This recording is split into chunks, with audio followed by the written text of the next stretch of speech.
We now call this meeting of the Davenport Community School District Board of Education to order. May we please stand for the Pledge of Allegiance?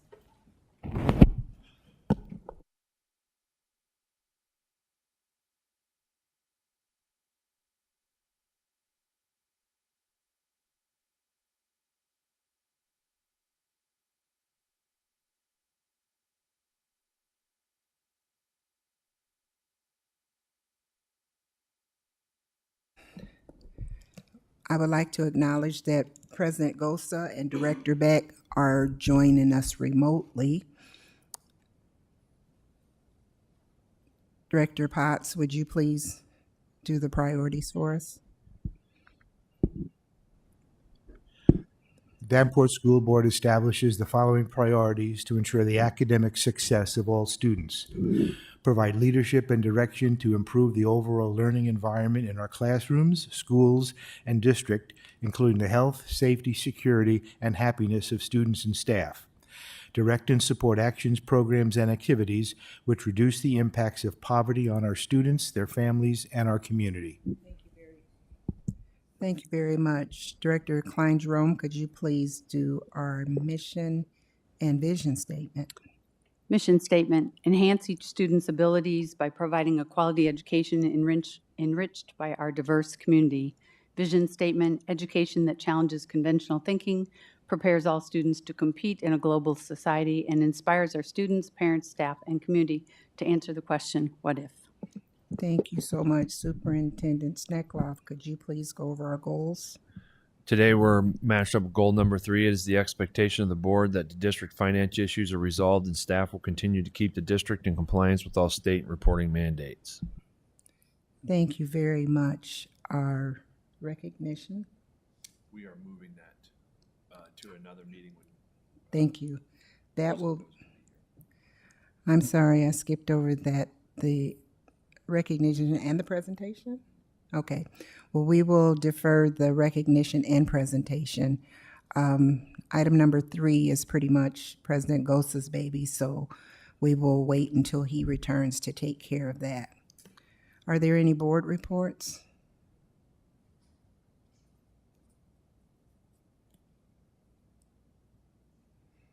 President Gosa or Director Beck?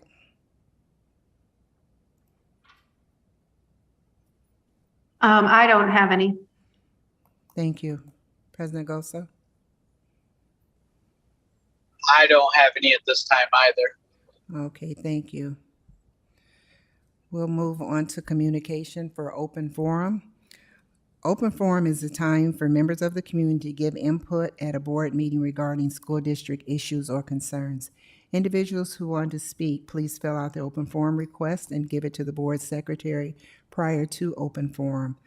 The form is available in hard copy for in-person attendees or on the school board page of the district's website for those who want to participate virtually. Virtual participants must email their request to Brenda T. at tbren@davenportschools.org by 3 p.m. on the day of the board meeting. The board will not act on any issues presented during open forum if it's not published on the agenda items. Iowa open meeting law prohibits action of any issues that's not on the agenda. The president may set the amount of time allowed for individuals to speak. The board asks that no charges or complaints be made against any individual employee of the district community. Remarks that reflect negatively on the character or motives of any person will be called out of order.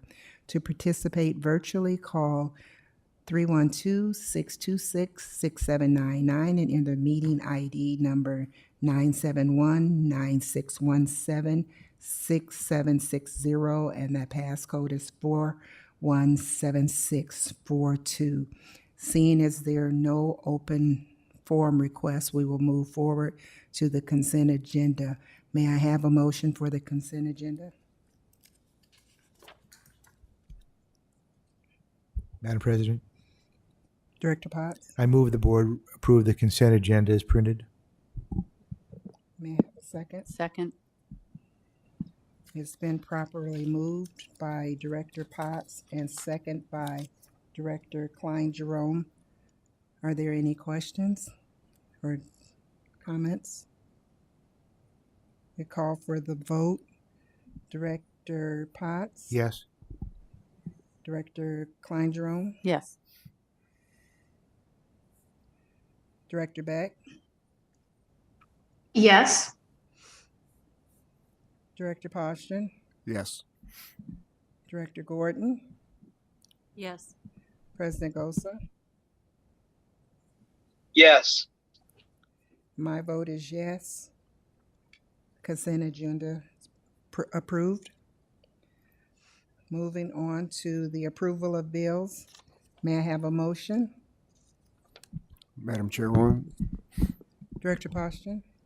move the board approve the following resolution. Resolved, all claims presented to the board having been duly certified as correct by the treasurer, reviewed by the administration and board members, and they are hereby audited and allowed as just claims and warrants drawn in the treasury for the several amounts.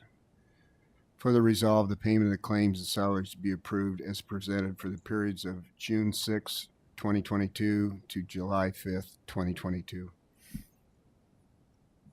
Thank you. May I have a second? Second.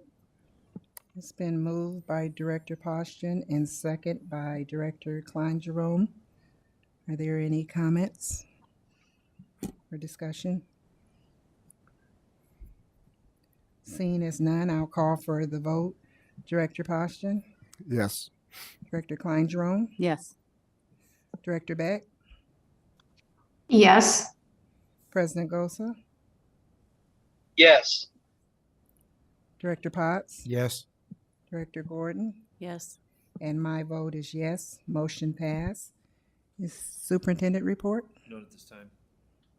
We move right along to committee reports. Okay, Finance Committee?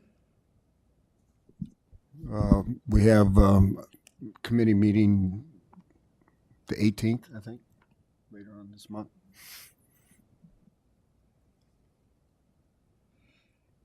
Legislative advocacy? None at this time.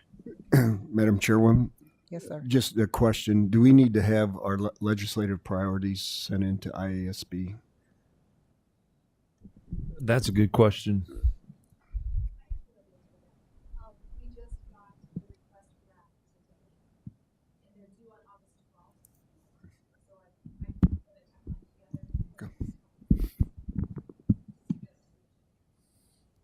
Thank. Okay. Did that answer your question, Director Pasha? Okay, thank you, Brenda.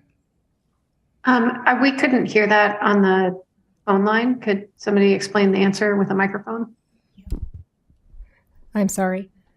We just received from Rural Schools, RSAI, and UEN today the request for legislative priorities, and both are due on August 12th. So I've put together a timeline to suggest to the agenda committee. Thank you.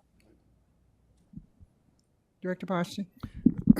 My suggestion would be, I think they're asking for our top 3 legislative priorities, so all board members can be thinking about that. What would be your 3 top priorities legislatively? Thank you for that, Director Pasha. LZAC? None at this time. Long Range Facility Planning? Yeah, we had a meeting last Friday where we sort of reviewed the presentation that we'll be having this evening. Thank you. Policy Committee? We are scheduled to meet on Wednesday, although I have to stay out of town, so we may reschedule or the committee may meet without the chair. Otherwise, everything's going along. Okay, thank you so much for that. For the data wall, we met one day last week. That's moving right along. There's bids are out for that, which should be coming shortly, that we can have a discussion and talk about that and hopefully get everything set up by time school starts for it. Okay, moving along to actions or items requiring action. May I have a motion for item number 10.01, juvenile court services. Madam Chairwoman, Director Poston. move the board approve the contract for fiscal year 2023 to 2026 with juvenile court services for liaisons. The current year contract is not to exceed $177,600, with amendments each subsequent year to adjust the annual reimbursements for the shared cost in salaries and benefits. Thank you very much. May we have a second? Second. Been moved by Director Poston, second by Director Gordon. Is there any discussion?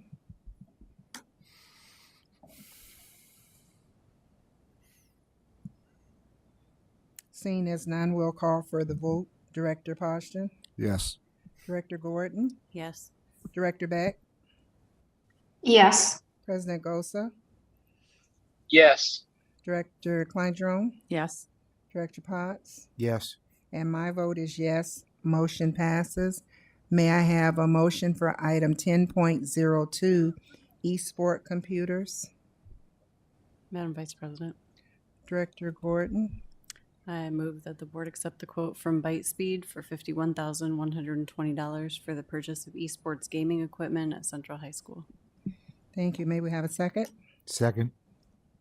It's been properly moved by Director Gordon and second by Director Potts. Is there any discussion?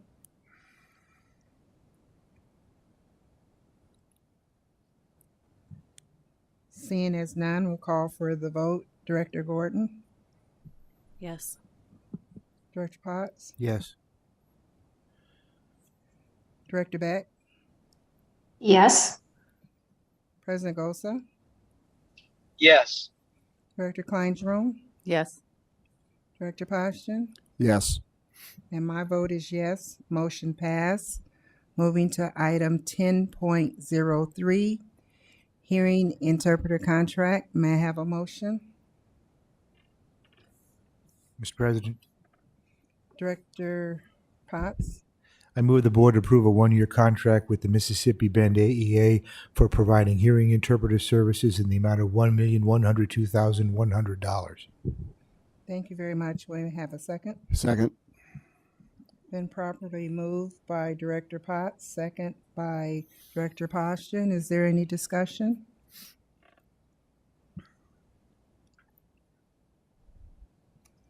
Seeing as none, we'll call for the vote. Director Potts, Yes. Director Poston, Yes. Director Gordon, Yes. Director Beck, Yes. Director Kleindron, Yes. President Gosa, I'm going to abstain.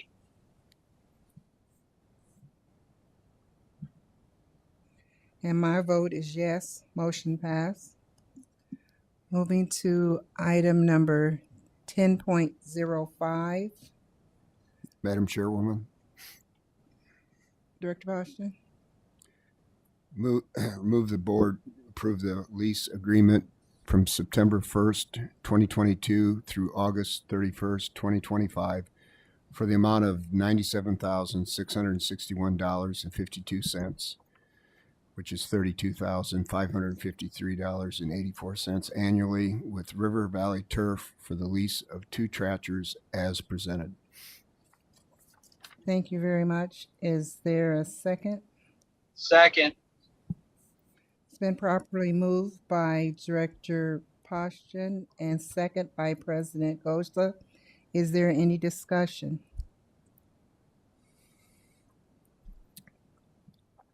It's been properly moved and second. A call for the vote. Director Poston, Yes. President Gosa, Yes.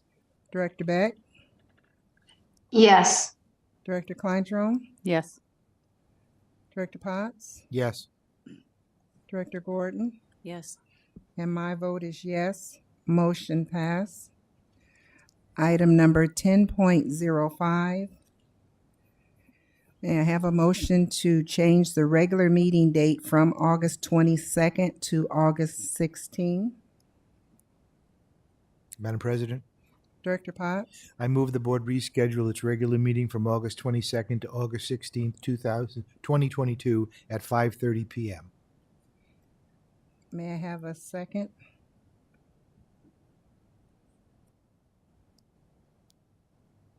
Second. It's been properly moved and second. Is there any discussion? Madam Vice President, I am opposed to this. I understand there's 2 people gone on the 22nd, but you look at the calendar, there's 2 people gone on the 16th, and we're not accommodating them. When the schedule is set up, people try to work around it. And so the people that worked around it for the 16th now are going to be out of the meeting, so I am opposed to this. Okay, and just for clarification, the reason behind the move from the 22nd to the 16th is President Gosa has obligations, and I have already made obligation as well. Neither one of us were going to be here, and with some of the items that will be on the agenda, Superintendent Schneckloff was hoping to get some of that taken care of before school started. So that's why it's not at a later date. But I do understand. I'm still opposed to it. Okay. Well, we'll call for, was there any additional discussion? Okay. Yeah, I have a question. So is it because that has to be the president and vice president, or can somebody else run the meeting?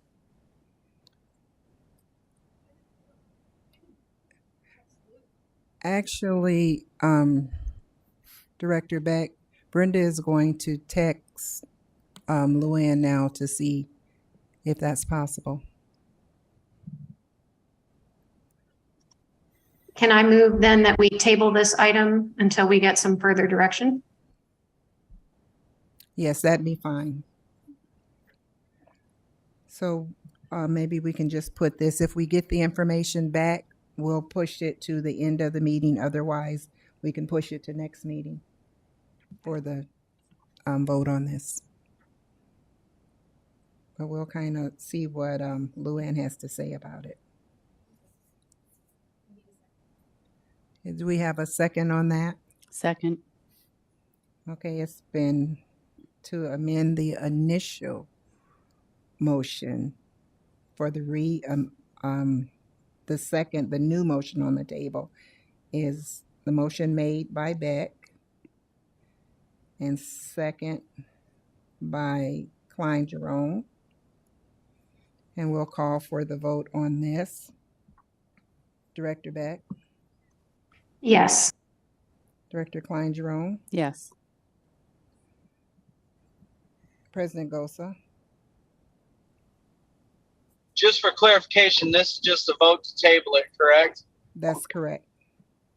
All right, yes. Director Poston, Yes. Director Potts, Yes. Director Gordon, Yes. and my vote is yes. So just for clarification, item number 10.05 is tabled for right now. And motion passed.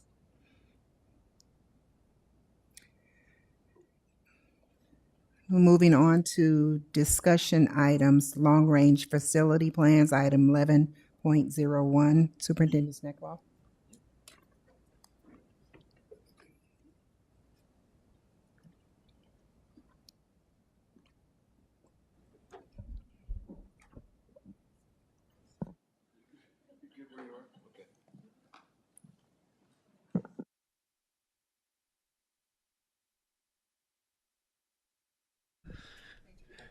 Tonight we have a very important long-range facility presentation with us tonight. Our leaders from Bray and Mr. Amansky, and they're going to walk us through a very detailed presentation. It's going to start off with where have we been, and then it's going to pivot to where are we headed. This is the start of what I would consider a cadence that is going to move us into the direction of a long-range facility plan that's best for all students. So at this time, I'll turn it over to Mr. Wolf. Good evening. Great to see all of you again. I'm Matt Wolfert with Bray Architects. Excited to have to share with you the latest update on what has been a lengthy and extensive process started with the Facility Master Planning Committee. A lot of work has gone into this, and we're definitely not done, but it's an important meeting to have conversations regarding the long-range needs of the district and the initial thoughts on some potential solutions. So, as TJ had mentioned, we have an agenda. You have a handout in front of you this evening. We're going to start the meeting with kind of recapping some of our prior conversations. So we were here a few months back updating you on the great work of the Facility Master Planning Committee and have been using their feedback and feedback we received from you as board members at our prior meeting to develop potential solutions as we move forward. So we will end this evening with some very new information for you that we're looking forward to discussing as we move through the night. So as a reminder, where we're at in the overall timeline, this process began back in the summer of 2021. And at that time, we were Bray was retained to really conduct a full facility condition assessment of all of your school facilities and support the work of a community-based committee, the Facility Master Planning Committee, referred to as FMPC, throughout this process. And their work really began in late November and ended in March. We have presented a number of times to you as a board over that time, and we're happy to be here this evening with another update. The Friends of Davenport is another group of community leaders who are key messengers who really talk and engage with a lot of different constituencies throughout the district. And we have an update for them tomorrow. So we have continued with our sequence of board receiving information first, Friends of Davenport receiving that information second. So that will continue when we engage with them tomorrow. And we're also in the process of scheduling 2 upcoming community input forums. So those will be happening in the months ahead. And we'll talk a little bit at the end of the night what the next steps are. But just as a reminder is this, for those of you that may be listening this evening and weren't aware this has been going on, this has been an extensive process and has been going on for basically over a year at this point. So excited to continue those discussions. There's more detail in your handout as well about what generally happened during kind of on a month-by-month basis. So there's 2 pages in your handout this evening. For those of you who are curious what's been going on, we have obviously done a lot of work with FMPC, which is noted on the screen from November through May. May to July was a lot of work in terms of working with your district's leadership team, your educational leaders, to formulate the pathways, which you'll see this evening, which begin to solve the challenges we've identified throughout the facility assessment process and the FMPC process, and begins to identify schools and begins to plot the path forward for how we can address those challenges we currently face. The next big step, in as much as we will be doing community engagement through our work with the Friends and their outreach, but then also our community listening sessions, we will not get a really statistically valid sampling of the community. And you as a board received a presentation from School Perceptions a number of months back regarding the community surveying process. So we will begin and are in the process of working with them to draft a survey. That will come back to the board. You will see that document definitely before it goes out, but that process is beginning as well based on some of the information you're going to receive this evening. So a brief recap of where the FMPC was. If you remember, they met for months. They actually they broke their discussions into 2 separate sets of pathways. How would we address needs for our students in kindergartens through 8th grade, and then at the high school 9th through 12th grade level. A lot of effort was put into the K-8 pathways because there were just many more of them. There were 17 different scenarios that were considered. And if you remember, FMPC narrowed that down to 2 that they recommended receive further consideration by administration and by you as a school board, and they narrowed it to 1 high school pathway. So that is just a refresh on where we've been. They being FMPC, also spent a lot of time identifying the criteria and considerations as to the why they were recommending what they were. And so you have on the screen in front of you, I'll hit on a couple of these. They were really focused on educational opportunities. What are we going to do to make sure that students in all of our districts, regardless of their geography or location in our communities, would receive the ability to enhance those opportunities. They talked a lot about school transitions. You know, how many times does a student transition? Right now we have our 6th to 7th and our 8th to 9th grade transition. One of the pathways, as you all know, was a 5th through 8th grade configuration. It was important to the FMPC that if we explored that route or went that route, that the 5th and 6th graders and the 7th and 8th graders had a non-blended experience for their day-to-day educational access, but also create the ability to take advantage of the shared amenities that could come with that grade configuration, and you see those listed on the screen. Busing was discussed. The predictability of student experience was a big piece for them. They wanted families to know that if they entered school A as a kindergartner, that they would move through junior high school B and high school C. And they were hoping, and we're still working to validate that, we're really hoping that those pathways would be predictable, meaning that in our current case, 6th graders aren't splitting and going to different junior high schools and then splitting again and going to different high schools after their junior high experience. The hope was from that group that we could create that predictability for families and students, that they would remain with their cohort of students that they had gone to school with on a predictable path. Duration of a student experience was interesting. That was one that we hadn't really talked about a lot previously, but the FMPC really brought it forward as that 7th and 8th grade current configuration of just that 2 years together. It's much more difficult for our staff members and our building level leadership to develop those important relationships that happen with students in and outside of the classroom. And so I think the FMPC felt a longer experience at that junior high level was an important attribute, and they were interested in exploring that further. School size, and then how could the grade configuration be adapted for our less densely populated areas. There's a lot more detail in terms of some specifics that they also applied on the next slide. Not going to read these. Some of them are very similar. Some of them just provide you with a little more context behind some of the criteria and considerations that FMPC wanted to use. But overall, really good foundational tools that we used and we continue to use as we've been exploring refinement of these pathways. We've always been going back to these as kind of a series of guiding principles as to how do we address the FMPC's goals. And I think we feel really good about where we're at this level of development. So as a refresher, FMPC brought forward to you as a board 2 potential grade configurations to consider. So the pathway 3A and pathway 2B, that nomenclature is kind of FMPC specific. Later on in the evening, you'll start seeing option 1 and 2. We've pivoted away because now we're really focused in on a refinement of a direction. They're not directly connected to these anymore, other than grade configuration is. But the FMPC pathway 3A was kindergarten through 4th grade and 5th through 8th grade. This involved reducing our number of school facilities to 12 elementaries, 6 intermediates. Pathway 2B was kindergarten through 5th grade and 6th through 8th grade. So both recommendations, if you remember, had an impact on our elementary schools, with either 6th moving to junior highs or 5th and 6th moving up. In both cases, the FMPC was recommending staying with the current high school configuration, so our 3 high schools plus our 1 specialized high school experience.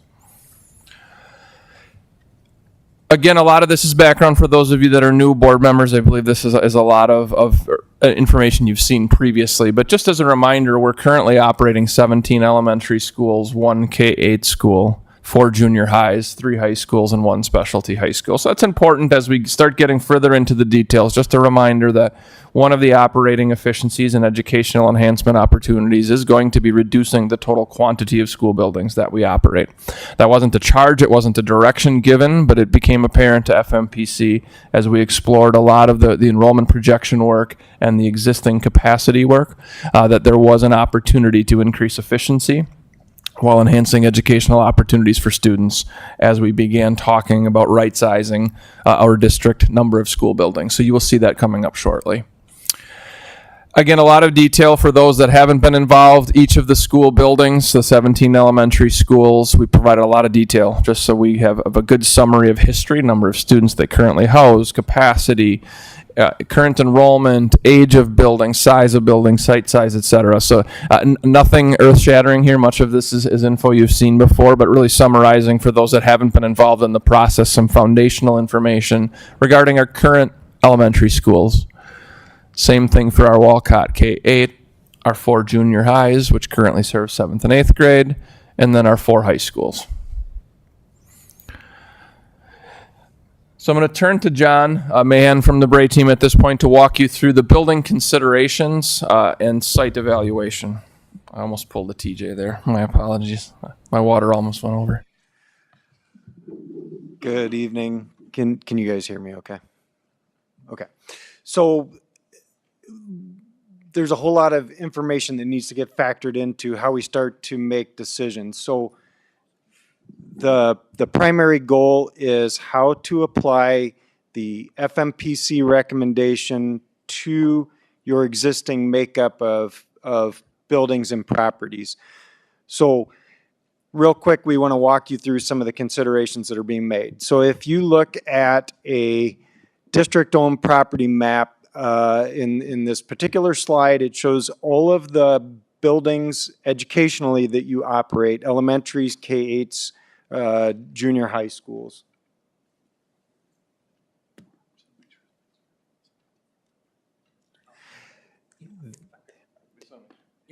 So when looking at this from an elementary standpoint and junior high standpoint only, you could see how that map appears. This becomes an overlay for information that we need to take into consideration when beginning to comprehend how we make moves within the district. So we will talk about change in enrollment, geographic location, site size, classroom quantity, building improvement history, building assets, original building age, historic building listing.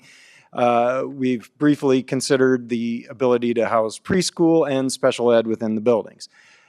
Most importantly, we started with an overlay. MD Roffers and Associates had given you an enrollment projection.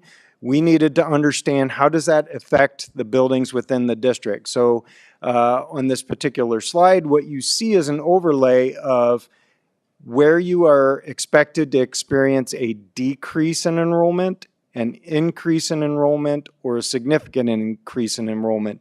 You only have 2 buildings projected to receive a significant increase. The majority of your buildings are either at a significant decrease or modest increase, decrease in change. So it is important to understand how this affects the location of your buildings with these projections. When we break that out from an elementary standpoint, it just helps you understand the application of that at an elementary level with the boundary catchment area for each of those buildings. We show that for the junior high school buildings as well.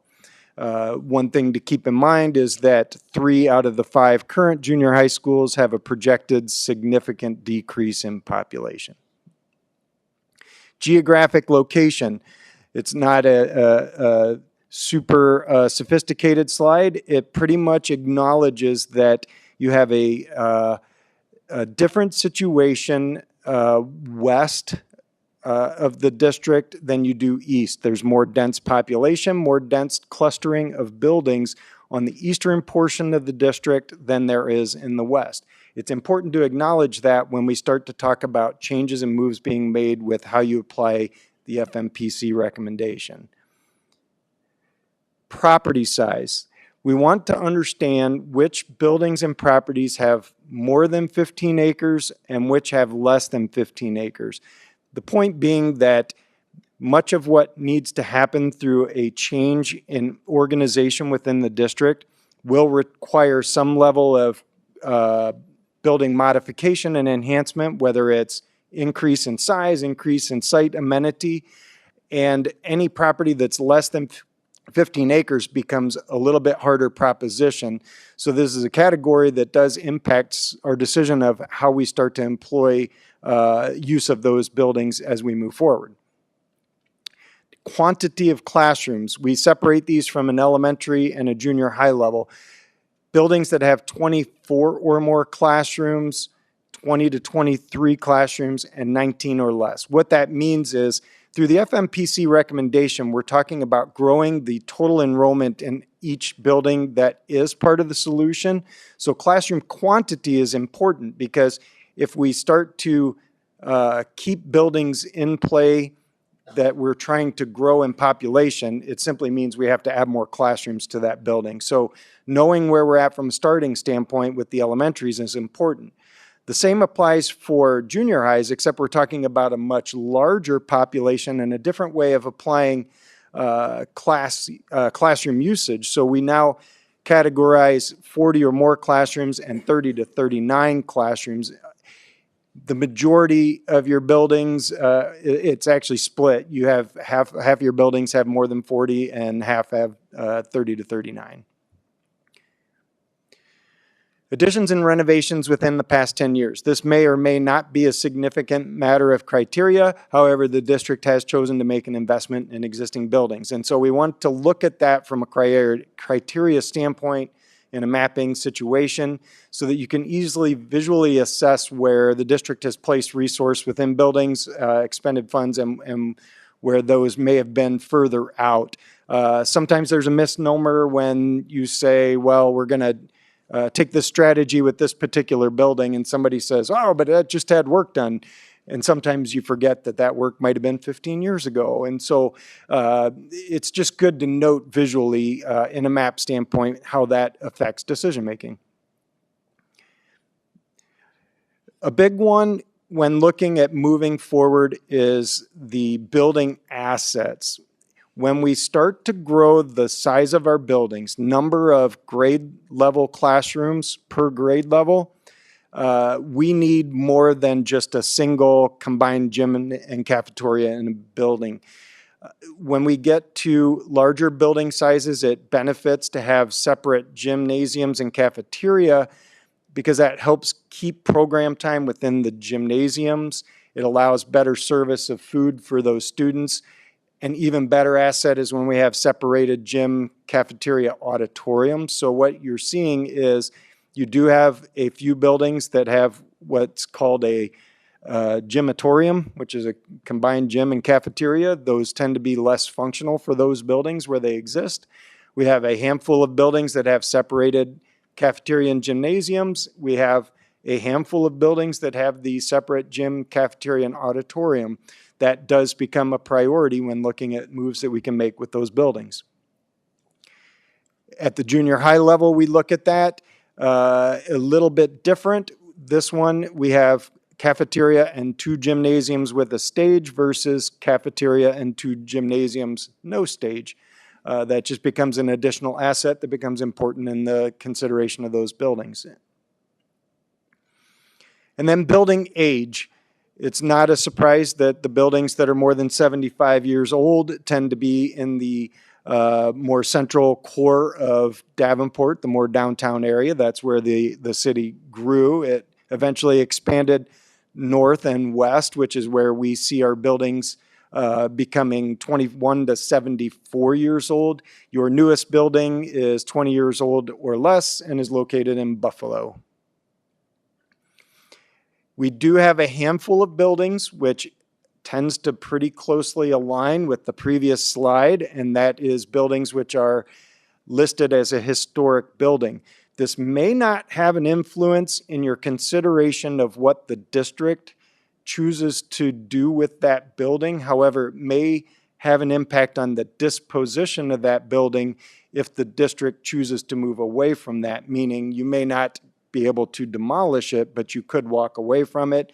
It also does create benefits to other organizations should they consider adopting those facilities if the district moves away from those. So there are benefits to understanding which buildings have a historic listing because there are other vehicles that can enhance how those are considered.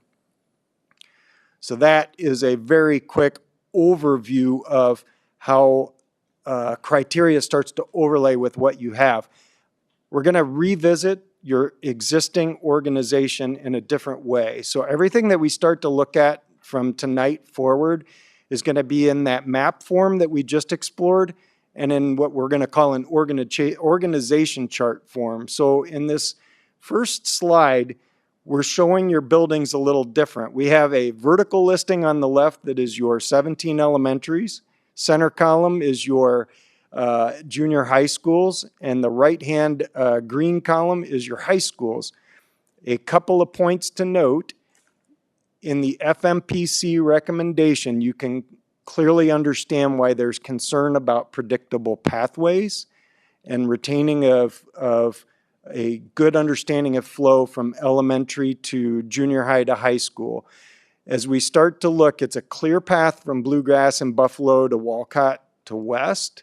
However, as you start to move down the list, we see schools such as Jackson, which feeds 3 different junior highs, which feeds 2 different high schools, potentially 3 different high schools. We have buildings such as Jefferson and Wilson that feed 2 different junior high schools, but that feeds 3 different high schools. So it becomes less of a predictable path throughout the district. In general, the capacities and current enrollment are listed on these. As we start to look forward, we'll see how capacity changes to respond to the capacities predicted by the FMPC recommendation. So with that, I'd like to have Superintendent Sneckloth just say a few words just to address the complicated nature of change. So, thank you very much. So up to this point, we've been talking about where have we been, what data have we collected, how have we been moving forward. Consider this point in the presentation a pivot. As we know, we've got to make difficult decisions, and with those difficult decisions come a certain amount of anxiety and a certain amount of uncertainty. And so what we would like to do is acknowledge that we're getting ready to head into a part of this work that is uncomfortable, that may bring up lots of questions and comments that our community have. As of tonight, we're going to update our website where there's going to be a spot for comments to be left. In terms of our staff, we want our staff to know that we are going to handle this very intentionally, and we're going to communicate as much as we can. It is very important that our board see information first. That's the direction that we've been given. And so in order to do that, this is the path that we're heading right now. So as we go down this long-range facility journey, know that we are heading in the right path. We know that we have to make changes. We know that we have to right-size our district. We know that we are moving in a spot where we are going to be better for it. When we have facilities that match the enthusiasm and excitement that our programs have, that our staff have, everything is going to be better. So with that being said, this is a really important turning point, pivot point, I think you used, John, in this presentation, to where we're going to start the kind of discussing for the first time what does it look like to move forward. And just know that we're going to be intentional with our communication to staff, because this is difficult. This is a difficult thing to hear and see. There will be a link to the website that will allow for communication tonight, and we will send this communication to our staff shortly after the meeting, if not tomorrow morning. So, John, thank you. Thank you, TJ. So, pivoting forward, we're going to look at things in that organizational chart format, but in a variation that employs the FMPC pathway recommendation using your buildings and the mapping of where they're at in town. That being said, we have 2 options that are very similar to one another. They're called 1A and 1B. Those are a K4-5-8 arrangement. There is a pathway option 3 that is a K5-6-8 organization. These are the culmination of, go ahead. Thank you, John. When you see, I just want to be, for clarity purposes, when you see 5, 6, 7, 8 in this presentation, the FMPC really wanted us to delineate those, because their recommendation would be that they like that model only if the 5, 6, and 7, 8 are separated using combined facilities like the gym and science labs. So just know that when you see that together, it's actually a 5, 8. But that committee wanted it to say 5, 6, 7, 8 to show that they are separate experiences. Thank you, John. Thanks for clarifying that. So the first option we will look at is a option 1A K4 with a 5, 6, 7, 8 junior high organization. The goal is to move to 12 elementary schools, 6 junior high schools. We've got a few other highlights on the first page, but I'm going to actually skip to the blow-ups because it's easier to read. So really quick, in the upper right-hand corner, It shows your current count of 17 elementaries. In this rendition, you would be moving to 12 elementaries. Currently, you have 4 junior highs and 1 K-8. We would move to 6 junior high schools. Part of the recommendation included having predictable pathways. So we're trying to solve for a predictable path from one building to the next, so that if you enroll at elementary, you know where you're going to junior high, where you're going to high school.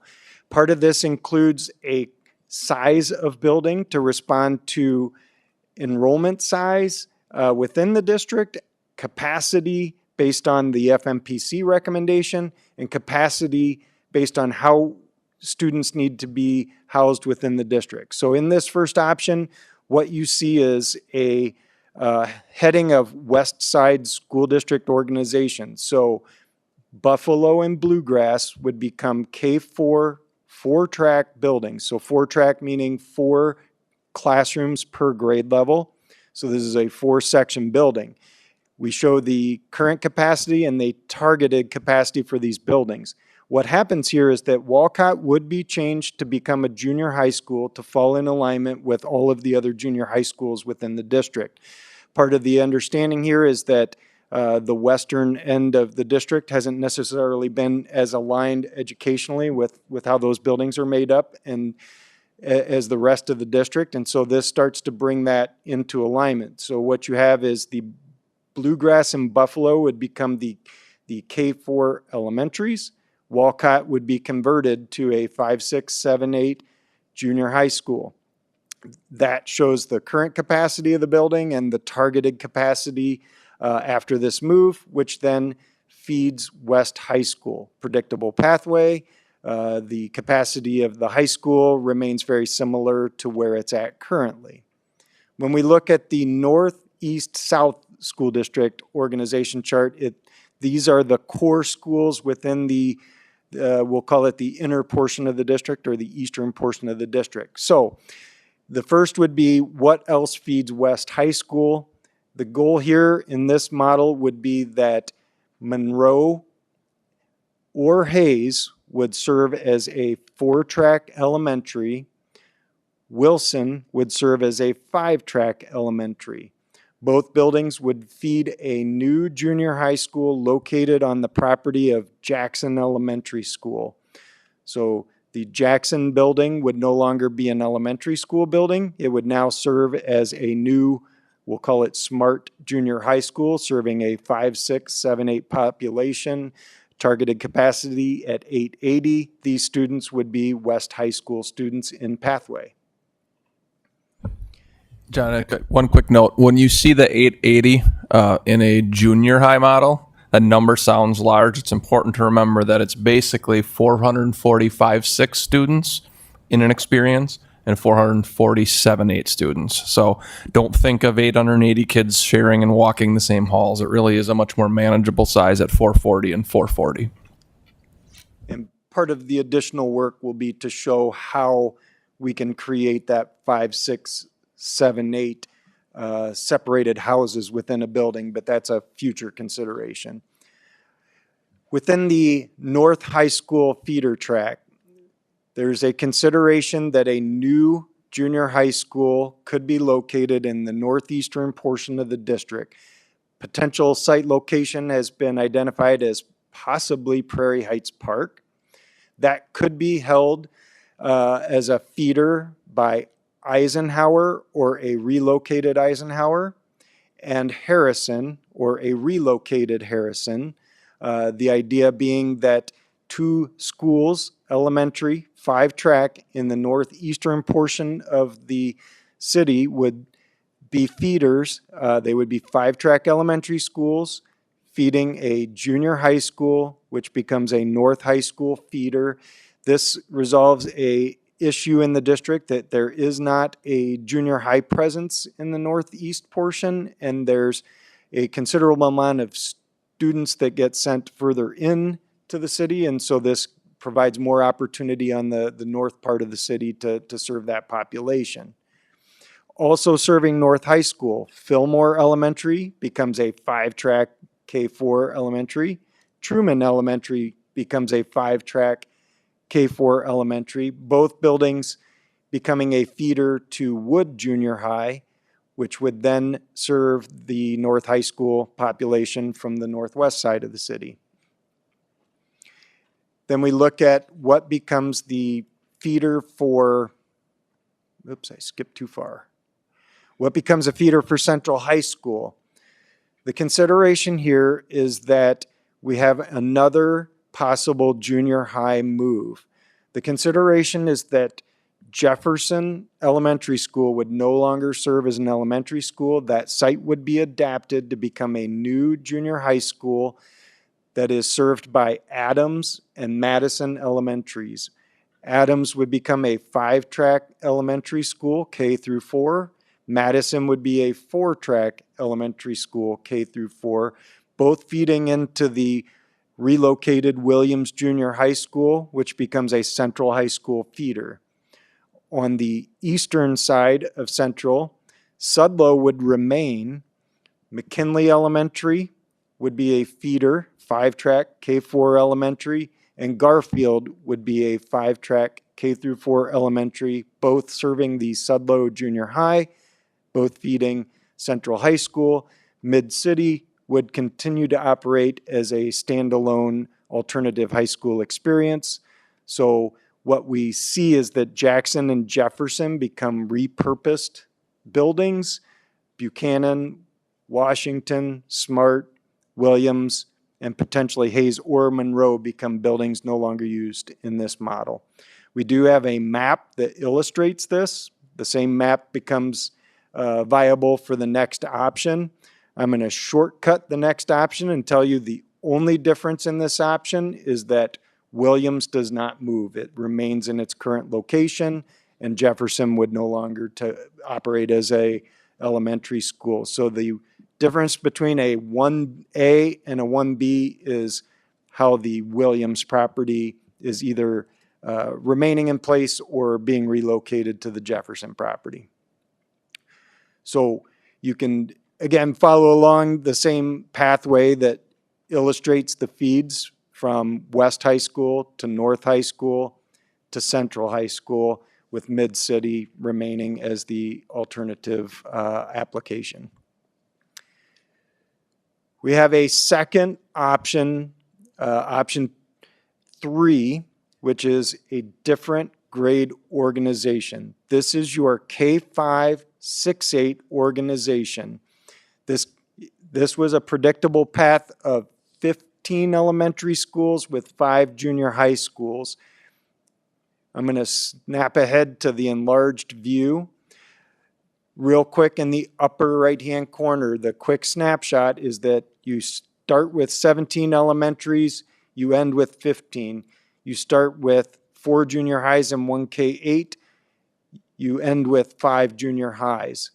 The 15 elementary schools are a little, they're very clear-cut. The junior high schools are less clear-cut in terms of the predictable pathway. So how this starts to work, and this is all decision that has to be made based on building capacity at each level. So the reason there becomes splits at the junior high level is so that you don't overburden one high school over another.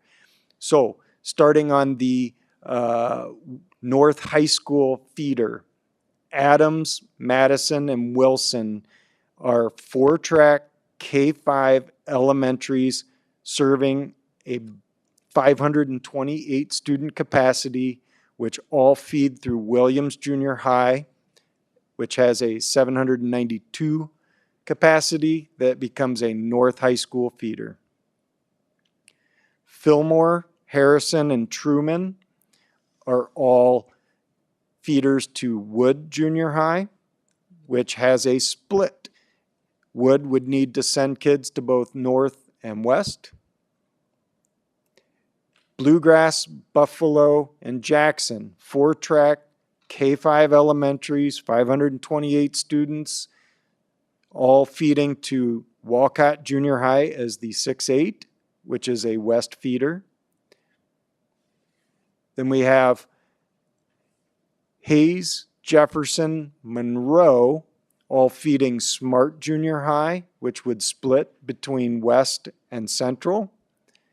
And then Eisenhower, Garfield, McKinley, all feeding Sudlow, which all feed into Central High School. The only change that predictably happens here is Buchanan and Washington are no longer utilized as educational properties. And then in terms of mapping, I believe we left that out. So the big difference is we have a K4-5-8 arrangement and we have a K5-6-8 arrangement. The K5-6-8 arrangement reduces the buildings utilized by 2.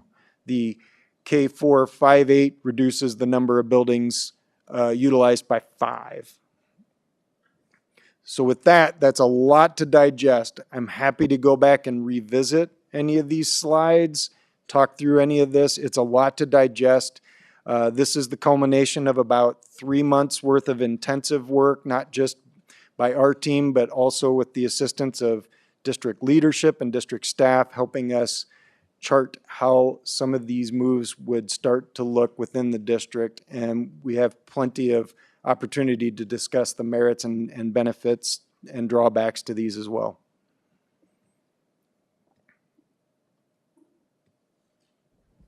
Any discussion?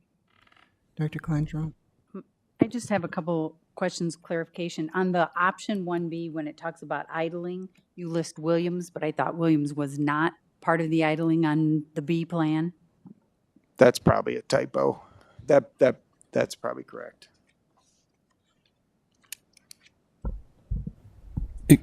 If it's incorrect, we'll get it cleaned up before this gets published then, yet tonight or tomorrow. So that means it's only 4 buildings versus the first one was 5. Is that correct then? You would replace Williams with Jefferson on this one. So Jefferson would idle. Oh, okay. And then could you tell me the enrollment? Walcott becomes K-8. It's always lumped together. What is the elementary enrollment there and the junior high separately? Because if you're going to move those kids, how many kids does that involve going to somewhere else? Current enrollment or projected in the solution? Is there, just a clarifying question, current enrollment of elementary. Okay, I will look that up right now. Okay.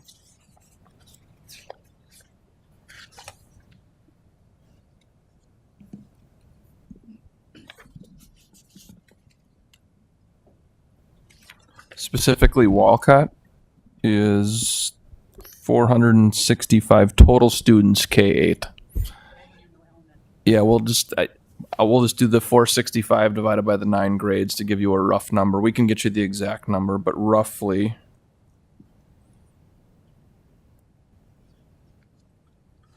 say 50 to 60 students per grade level. So K6, that would be, 7 grades at 50 kids, so roughly 350 to 400 students, let's say. We can get you the exact number. That's a round number if that helps. Director Posture? Under, when you were talking about building assets, you're talking about if they contain a cafeteria, 2 gyms, and a stage. So when you say a stage, is that not a stage that's attached to the gym? Is that what you're saying? It's a totally separate stage than what would be in a gym? I believe all of the stages are connected to gymnasiums in your case. Okay, well then for Walcott, they have a stage in the one gym, but you've got it under that it's just 2 gymnasiums.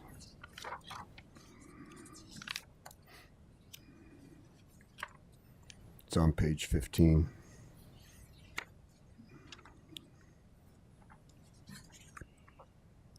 Thank you. We'll verify that and make that change.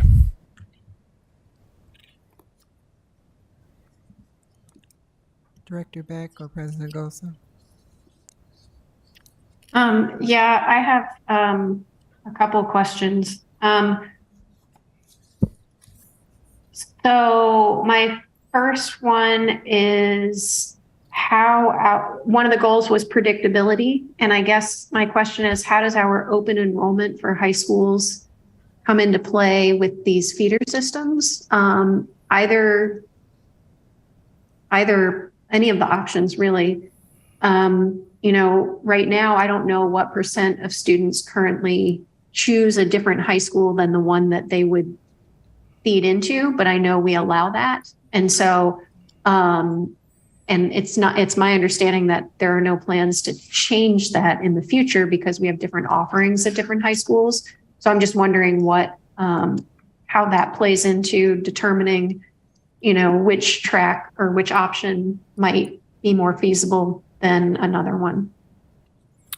Yeah, and I will say that the main predictability that currently is a struggle is the elementary to junior high, and then there is some challenges right with junior high to high school. But that would, with your feedback on choice, there is the ability in theory for a parent to alleviate that if they wanted their student to follow a certain group of friends or whatever it may be. I won't speak to whether that would stay intact or not, but what we're trying to show with these pathways is can it be maintained at a bare minimum from our K-5 or K-4 to our junior high transition. And in the future, if you would, not saying you would, but if a future board would decide to take choice away, also making sure that we don't have junior highs that are too large or too small, that if we did have more of a I'll say attendance area or boundaried high school requirement, you would be in a position where our junior highs are set up to allow that to happen. Again, not saying it would, but with a master plan, we want to make sure we're building in some flexibility, and that's one of those valves you could use or a future board could use if you wanted to. Anything, Dan? I believe that these pathways were created and the facility master planning backed up that is an important part to the decision after junior high. And I think the difference is that when you choose to go a different way, it's different than when you're required to split. And so the choice for parents is different than our junior high just splits 3 or 4 different ways. I have down that we would get the percentages of students that do transfer. I think that would be fascinating, but I think the majority of our students follow their pathway. Okay. If it's the majority, that kind of answers my question, and understanding the flexibility there, that if it's not a huge issue, I get it that the pathways are more important at the elementary and junior high level, not more important, but the predictability. My other 2 questions, and I'm guessing at least one of these will come later, there are not significant financial differences between each of these pathways. That's part of, or is that information that's coming later? That'll be supported later, but there are significant financial differences. The options 1A and 1B will take more investment initially, but will result in a longer-term operational efficiency in the district, meaning the long-term effect will be lower cost to run. Option 3 is a lower cost initial investment, but it will not reduce your operating cost by as much long-term because you're just keeping more buildings open. Okay. And then my last question was, and I don't know if this is one for you guys or for Superintendent Schneckloth. Are there pedagogical reasons, or is there research to choose to support, K4, 5-8 versus K5, 6-8 models of education? So when we were going through this process, you can find research that highly supports K8, and then that shows that K8s are not the thing to go for. So when our facility master planning committee was going through this, here are some common themes that they wanted to reinforce. Early literacy is a huge priority in Davenport, so having the ability to pool resources at an extra section at the K4 area, pre-K4 area, was a huge bonus. In terms of the 5-8, the opportunities for our students to do CTE work, to do career opportunities. Just think of some of the things that the resources that you can share at the junior high level that would begin to kind of allow those opportunities to flow down, pooling resources at the junior high level. So for our purposes, that's what the Facility Master Planning Committee recommended and thought were strengths of this plan, and matched our current path that we are on of strengthening our CTE opportunities, strengthening our pathways for students, meanwhile providing a very strong base for students.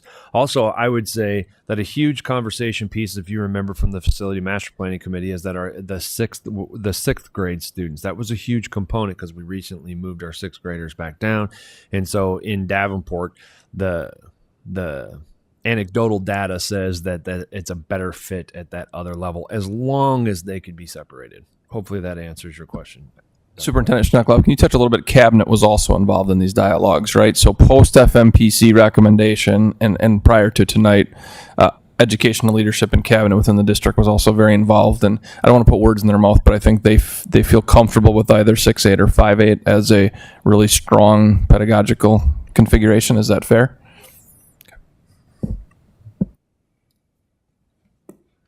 All right, thank you very much. Director Poston? So on all the elementary buildings, with the targeted numbers for each building, is there going to be enough space to say if we go to pre-K in every elementary? Enough space in their current configuration? The likely answer is yes or no, depending on the school building. Will there be enough space in a master plan concept whereby we are making a methodical, longer-term investment across the district? Then the answer would be yes, if we elected collectively to infuse pre-K into each of our elementary school buildings. Without making any changes in the elementary, and given which option would help fit pre-K in? I haven't studied that closely. Have you, John? No, what's required of either pathway, and part of this is just the educational visioning that gets applied to all of your elementaries in either pathway. It is starting to look at the features and functions in those buildings so that they become more in line with one another. And so that gives us the opportunity to provide that same pre-K capacity and experience at all those buildings. That would have to be, or at least would be recommended to be a component of any master plan that the district employs. I think you bring up a good point. I think we need to begin refining this with the next layer of detail, and pre-K is a great example of one that we need to begin applying to these. So we don't have the answer tonight, but I appreciate that, and we will start bringing that forward. Well, when you just take a quick look at it, the more elementaries you close, to me, it's less likely that every building would have pre-K. Yeah, and it's the balancing act between pulling currently 2 full grade levels out of each, right, and backfilling those with more K4 students. So we will look at that on a building by building basis for you, though, and bring back a recommendation. And then just a follow up to Director Beck's question again from the financial standpoint. I mean, to me, just looking at strictly at finances, we're being pushed to the pathway that has the least amount of buildings or closes the most buildings. True? False? Both pathways are here this evening because I think we still consider them both serious contenders. When I say pathways, meaning grade configurations. So I don't think we have a preconceived notion at this point, whether it's K4 5-8 or K5 6-8. That's why they're here. I don't know that we can make that final decision, as you've both noted, until we have the financial consideration. And as with almost every school district, the balance between kind of, I'll say, a one-time capital investment to reduce ongoing operational expenses is a big balance, right? Different funding mechanisms, different tools. So we have to bring that data forward for you to help make a decision on which direction to take. We're definitely going to need that data before we can make this decision. I mean, that's going to be probably the number one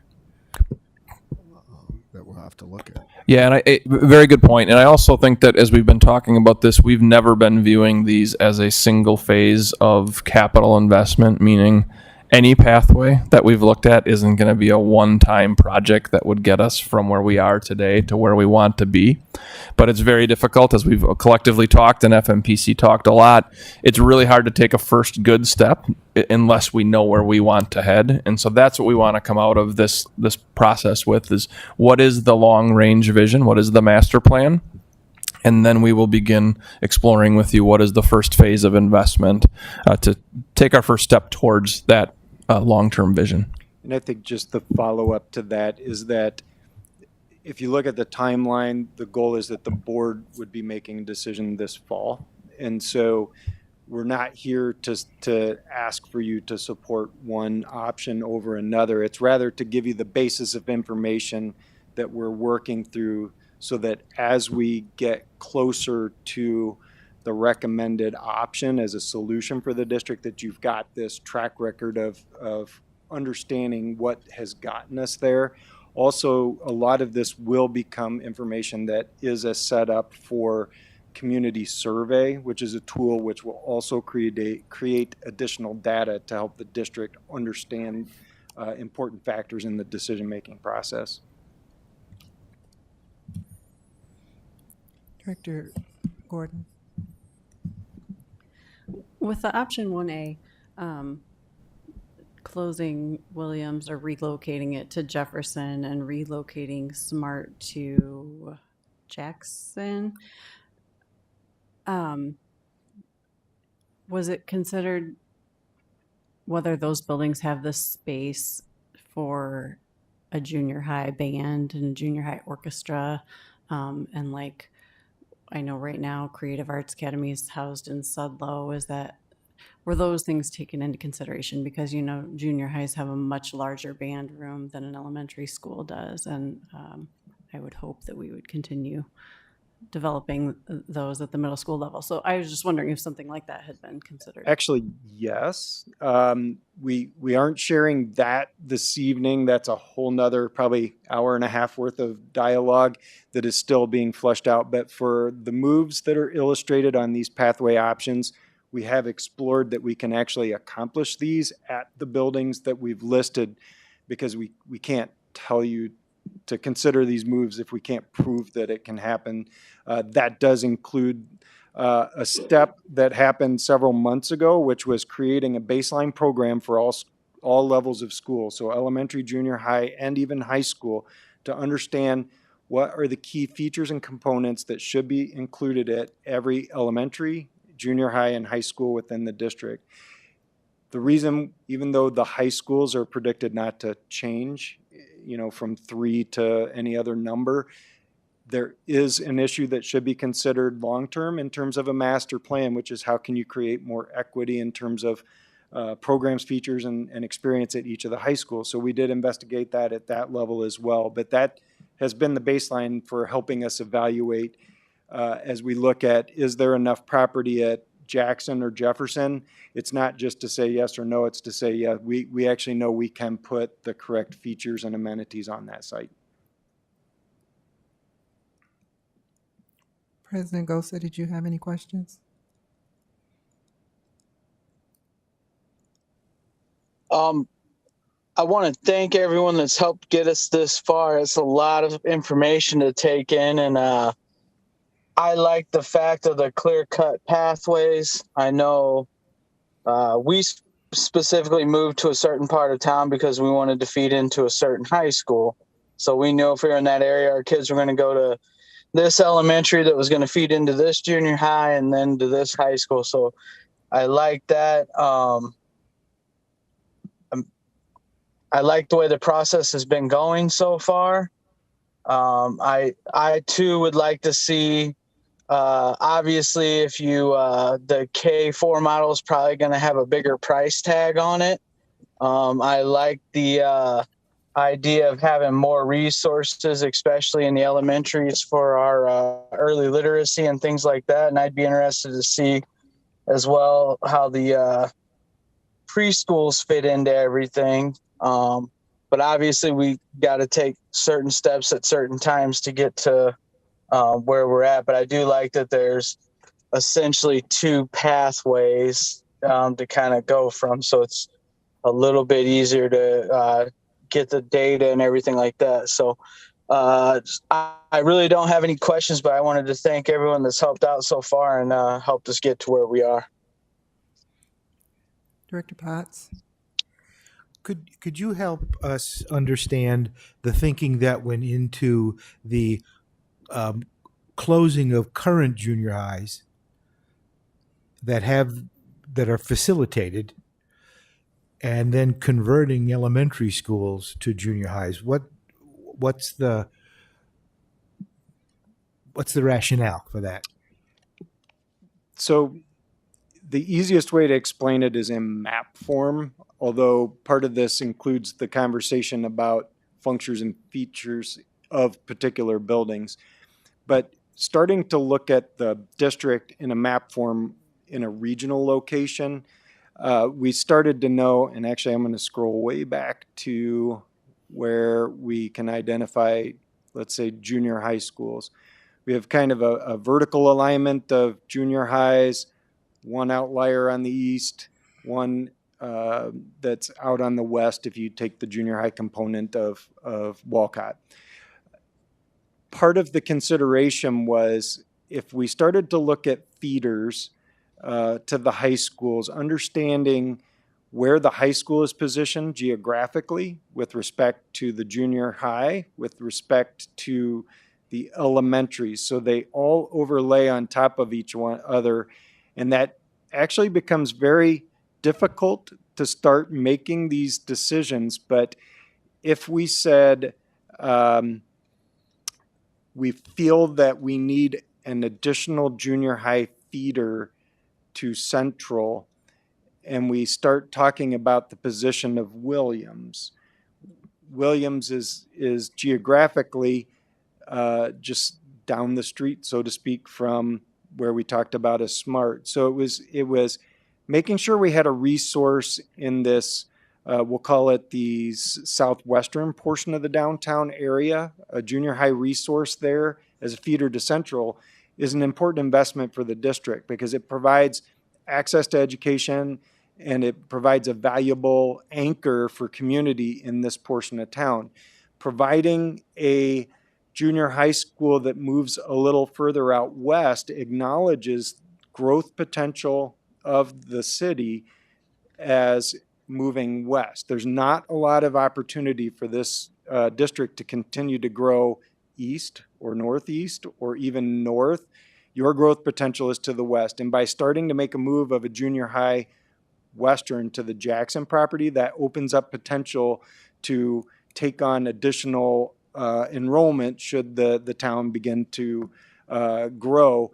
The combination of a junior high at Jackson and Wood really does respond to where the residential growth opportunities are within the district. When you look at the moves that are made from an elementary standpoint, then it's responding to the positioning of the junior highs and where that starts to balance population. So if it's the option 1A, you're looking at 2 elementary feeders for each. And so you have to look both geographically, basically residential occupancy within the area, and that starts to influence decisions that are made. When you look at the option 3, for example, if we take Wood, you have a series of elementaries located in a position that it becomes easy to see that those elementaries feed from option 3. 2 of them feed from an option 1. And so that's how those moves start to get made. There's a lot more factors that go into this. Part of that also includes balance of free and reduced lunch. How can we grow the attendance boundary of a school theoretically that starts to create more spread of our funding capacity that creates more opportunity and exposure for students within those buildings. There's also just the basics of site size. Two of our junior highs have quite small sites. We had an elementary school with a really nice site size that was in the general geography, which would make sense to feed from some existing elementary schools. So admittedly, the placement of the junior high schools was probably the part that took the most time and the most nuance. And as you can see, there's still some scenarios that are hypothetical within those placements, because that part still needs a little bit more refinement. But your observations are right that was one case where location and site size seemed to make sense to consider that move.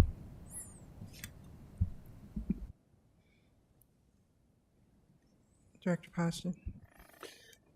In regards to the proposed new junior high, you've got Harrison that's really close to Wood. So you're going to pull, in this scenario, you would pull some of those students towards the new junior high. So you basically, they're going to be farther away from their current junior high, correct? The acknowledgement is that likely Harrison would need to move physically to a new site location. So if you look in the organization chart, it lists Harrison as a potential new building. The same would be for Eisenhower. It could remain where it's at or potentially move to a different site location to better serve a new junior high.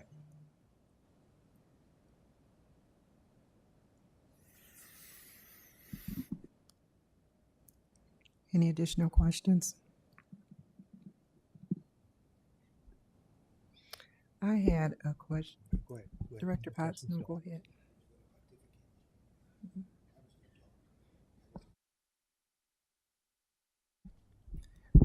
I just think it's important to remind everyone that this is not decision time for us. This is information time for us, and that there's a long road to go where we're having open meetings with the community and a community-wide survey. There's a second level of individuals that are going to be taking a look at this plan, so that this is, I don't want to say or do anything that's going to lend people to believe that, okay, boom, we're done. We could get input and feedback from the community that torpedoes a lot of this stuff, just because, some of this stuff may include the necessity of a bond issue.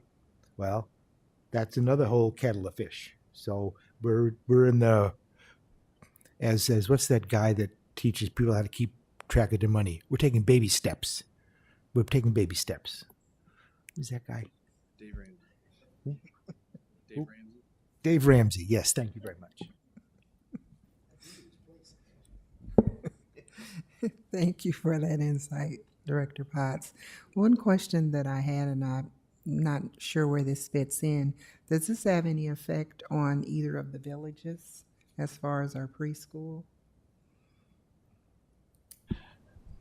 The thought right now is, as was mentioned by Mr. Passion earlier, is that we'd begin to bring some of our preschool programming into our elementary school buildings to provide parents with a little easier access to those amenities. There are still some specialized programming, I believe, at our children's villages that we have to solve for. And we're not minimizing those. We appreciate the importance of them, but it really is refining a path we're taking versus starting a whole new path. So I think we will add that as well. What is the future of our children's villages as a point of clarity for our next conversations. Okay, thank you for that. Any additional questions? Yes, sorry, I have one more. At the beginning of the presentation, Superintendent Schneckloth laid out when information is released. Could you just clarify when staff get the information relative to the board and the public? So an example of that is tomorrow we will send an email to our staff. It was the wish of this board that the information would come to the school board first and then would roll through community forums and through the proper channels. And so we have that all queued up ready for tomorrow morning. Okay, and then I did hear our presenters say that the presentation that we're getting would be published. I was just wondering if we were going to send a message, an email, e-blast or something with the web address for this presentation, just so that anyone who wanted to take a look at it could do so. I know we had the email address in here. Oh, there we go, on the website. Okay. I just want to make sure people can see these same maps because some of the slides we sort of went over quickly and people might want to take a look at those. Yeah, that's a very, very good point. And we will be, I believe, placing these not only in the public section of the board, but also we've got a facility master planning section of the website where this will be placed. And then the district has also updated the website to include a very specific page for commenting. So you can see on your screen, and those in the community, please use this as an opportunity to provide your feedback directly to the district regarding the long-range facilities planning. Thank you. Now, once we receive this feedback, we need to go to this site, or will it be made public at the next meeting that we have, or how would that be handled? Specific to the pathway that you as a board elect to take. The comments, yes. Oh, the comments. Thank you. I don't know if we have a plan in place yet. We wanted to make sure we're giving the community access to provide feedback. I don't know that we've gotten to the step of how we're going to process Our plan that is yet. to gather the feedback that we have from both internal and external stakeholders, begin to put together common themes, and then create a frequently asked questions that will be populated on the long-range facility master planning link. As you can see, our tag team put that at the very top of our website, so it's very prominent. This feedback form will be there.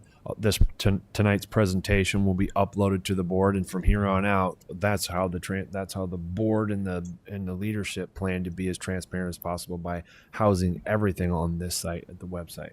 So gathering those comments and questions, and generating our frequently asked questions, and then processing that internally. We have both our internal and board long range facility master planning teams that will be reviewing that. That's the proposal right now. Okay, thank you for that. Anything more anyone else needs to add? Okay, thank you so much for your presentation. Thank you, board members. All your feedback is very valuable. We appreciate it. Thank you. Move on to administrative reports. Not at this time. Board requests, I have none. Board reflections, let's start. Did you get information?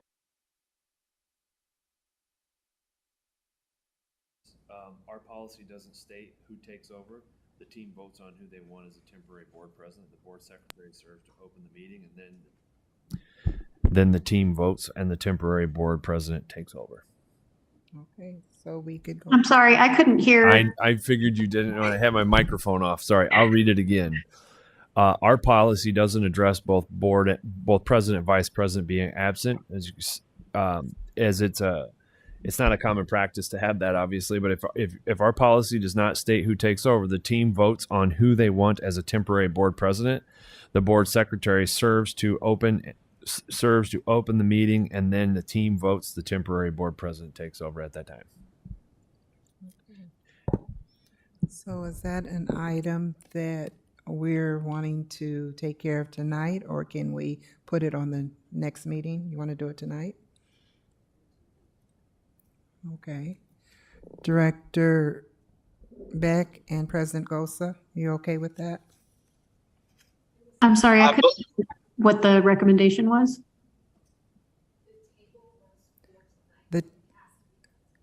Okay. I believe, Madam Vice President, the way it works, because I was texting Lou while we were on this meeting, is that if you have the meeting that way, then the board secretary calls the meeting to order and starts the meeting. And then the board members that are there would choose a temporary chair to run that meeting. Or you move the date of the meeting. Okay, so board secretary? Motion until later.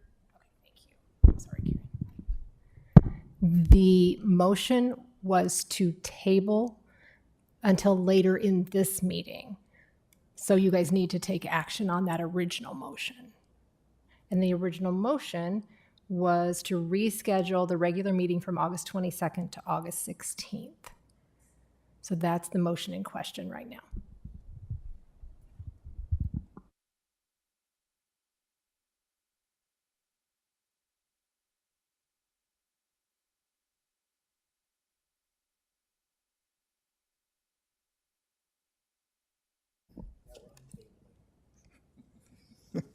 for lack of better terms. Okay, we're going to, per Director Potts, untable the original motion, when the original motion for 10.05 was to change the regular meeting date from August 22nd to August 26th, or I'm sorry, August 16th. So now it sounds like we're needing a motion to leave the meeting on August 22nd and appoint a director to run the meeting. Okay, so we'll take a vote on 10.01, 10.05. Oh.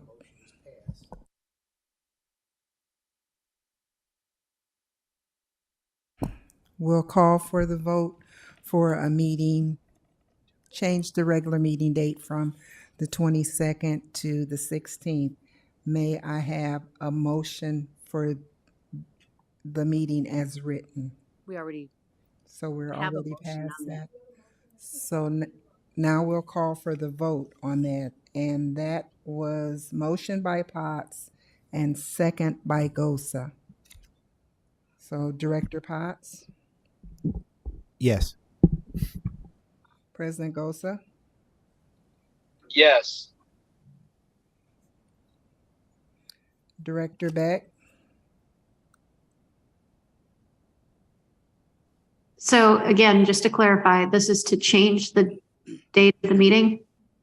the motion on the table right now is that we change the regular meeting date from the 22nd to the 16th. I'm going to vote no.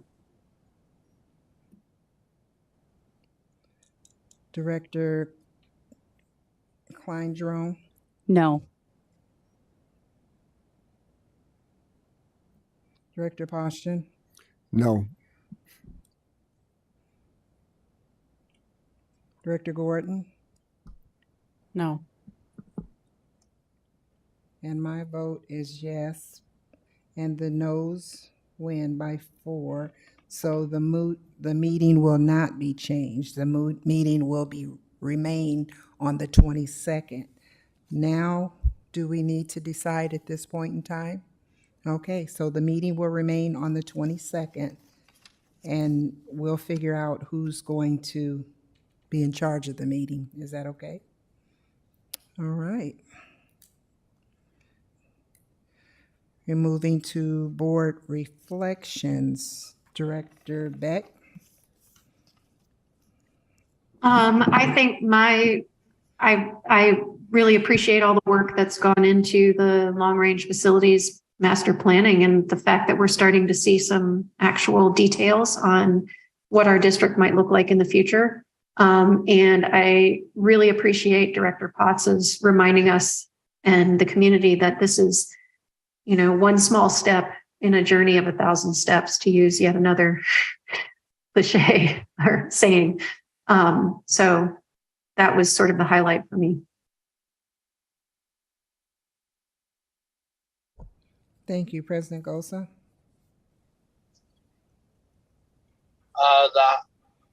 The long range facilities plan discussion. I appreciated all the data, some different pathways for discussion. Obviously, we're not taking any action at this time. We're including a lot of stakeholders and getting a lot of feedback and comments from our community before we even move forward. So I appreciated the presentation tonight. Director Gordon?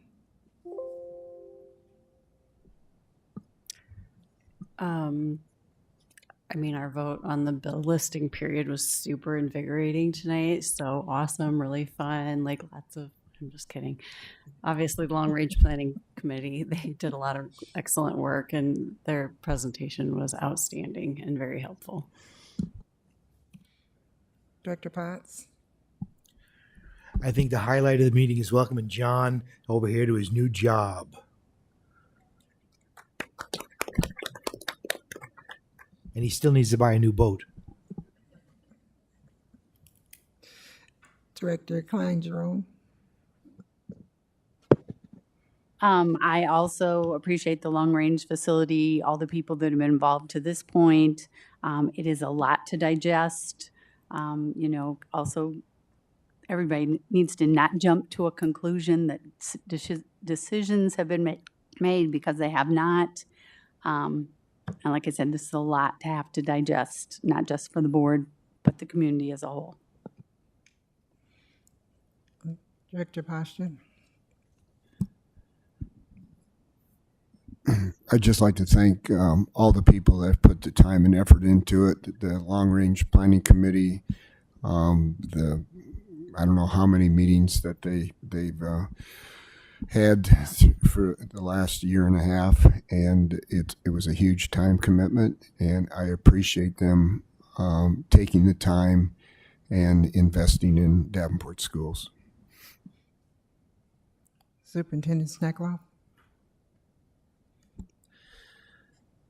I really like the way that Director Potts put it into perspective. Whatever we choose is going to be a long range plan, and it's going to take a long time to navigate that. Example: Cedar Rapids Schools has gone through something different, and they phased it out in 3 phases, and they're finishing up their first phase now. And the positive changes that have happened inside of their school district give me hope that that's the direction that we're heading down. Our students and teachers deserve the best facilities that we can give them.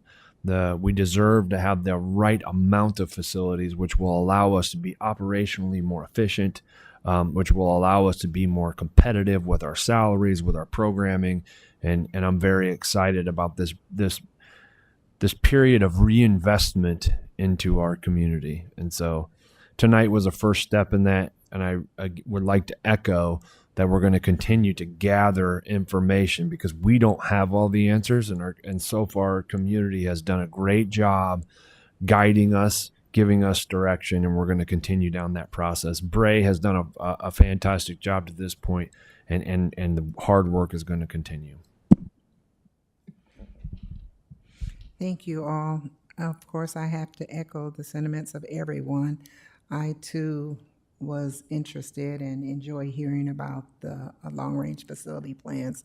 There's statistics here about the various buildings that, I was totally unaware of and would have no way of knowing unless they had come forward with all of this information. And it's kind of nice to see, as well as the public, how we're not just making a hasty decision here, that everything is laid out. And I'm confident that Bray is providing us the best possible information that is available, that we can make the best decision for all of the students within the district, not just, a certain area. And everything was pretty well laid out where you can see where they really have our best interests at heart. So with that, I would like to entertain a motion, and also we're glad to see Director Potts actually back with us live, not Memorex. So move. Second? All in favor? Meeting adjourned.